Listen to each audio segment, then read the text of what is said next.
मुख्यमंत्री योगी आदित्यनाथ ने इस हादसे पर जताया दुख। घायलों के समुचित उपचार का जिला प्रशासन को दिया निर्देश। मृतक के परिजनों को 4-4 लाख रुपए मुआवजा देने की भी की घोषणा।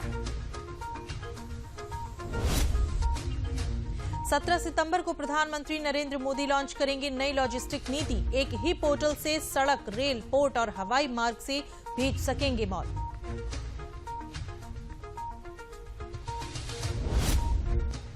केंद्रीय सूचना और प्रसारण मंत्री अनुराग सिंह ने आज एक पुस्तक Ambedkar and Modi reformers ideas performers implementation का किया विमोचन।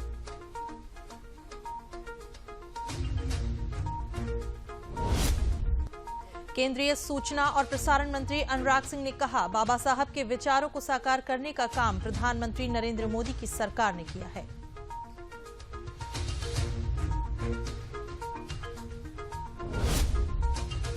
इलेक्ट्रिक बसों में क्यूआर कोड से एंट्री और एग्जिट की व्यवस्था लागू होगी। केंद्रीय मंत्री नितिन गडकरी ने इन इलेक्ट्रिक बसों को हाईटेक करने की बनाई योजना।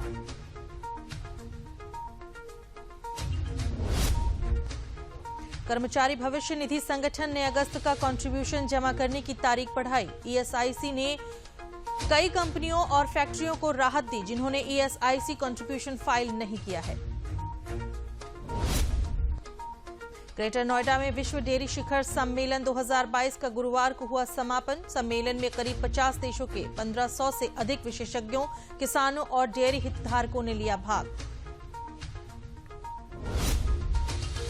उप मुख्यमंत्री केशव प्रसाद मौर्य ने सुल्तानपुर के लंबुआ विधानसभा क्षेत्र के दुबौली गांव में 80 लाख से नवनिर्मित कमल सरोवर का किया शुभारंभ।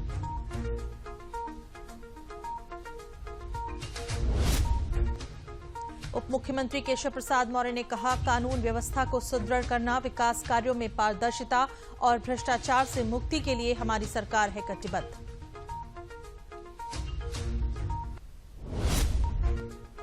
प्रदेश भाजपा अध्यक्ष भूपेंद्र चौधरी ने बस्ती में मंडल के पदाधिकारियों और जनप्रतिनिधियों के साथ की बैठक। कहा, उनकी पार्टी आगामी लोकसभा चुनाव में जीतेगी 80 की 80 सीट। लखीमपुर खीरी में नाबालिग लड़कियों के साथ बलात्कार और हत्या के मामले में सभी 6 आरोपियों को 14 दिन की न्यायिक हिरासत में भेजा गया।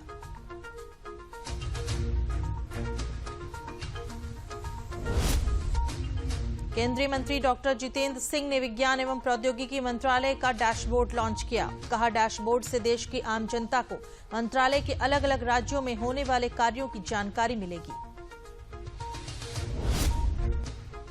इलाहाबाद हाईकोर्ट ने कर्मचारियों से जुड़ा एक महत्वपूर्ण फैसला दिया।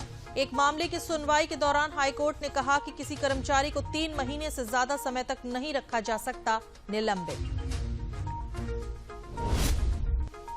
कोरोना संक्रमण में कमी आने के साथ ही भारत और भूटान के बीच जल्द ही पर्यटकों की फिर से हो सकेगी आवाजाही।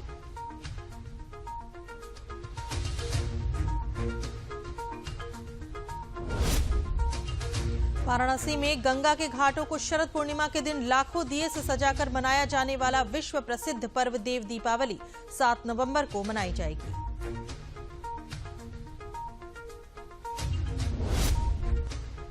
टेनिस के दिग्गज रोजर फेडरर ने संन्यास लेने की घोषणा की। अगले हफ्ते लंदन में लीवर कप उनका विदाई टूर्नामेंट होगा। रोजर फेडरर 20 ग्रैंड स्लैम खिताब जीत चुके हैं। कन्नौज के छिबरामऊ में खेलो इंडिया खेलों के अंतर्गत अंतर जनपदीय कबड्डी प्रतियोगिता का किया गया आयोजन। जिले के विभिन्न स्कूलों के खिलाड़ियों ने प्रतियोगिता में लिया भाग।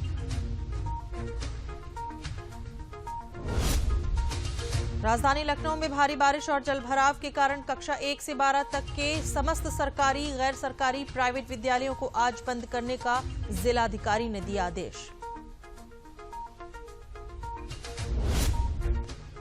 प्रदेश में भारी बारिश के कारण जनजीवन अस्त व्यस्त। राजधानी लखनऊ में जगह जगह जलभराव के कारण यातायात हुआ प्रभावित। कई जगहों पर विद्युत और जल आपूर्ति भी हुई प्रभावित।